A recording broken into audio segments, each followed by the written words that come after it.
WITSON. Show you how to connect our 12.3 inch Android screen into this Vogue L322. Now there is this type of system which comes if your car's 2002 to 5, then obviously you don't need this optic box down here, but if it's 2005 onwards, then I'm going to show you how the connections all connect together.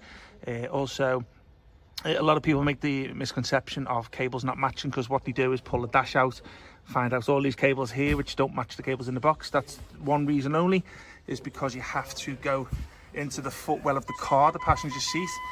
This here is your amplifier of the car. If it's a left-hand drive, then obviously it's all over on the other side.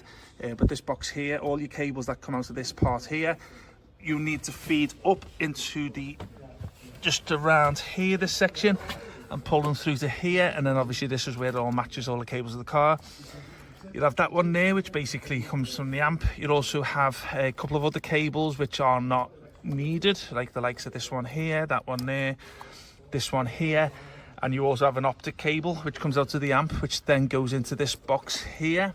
This one comes with a power cable which is already wired into the main loom here, so it makes it easier for you.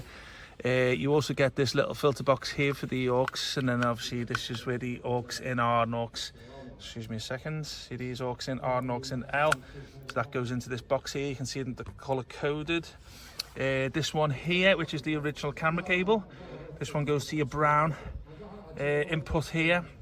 Just to let you know, the 12.3 screen does come with this cable here, but you don't get that with the 10.25, so just bear that in mind. Some systems don't have it.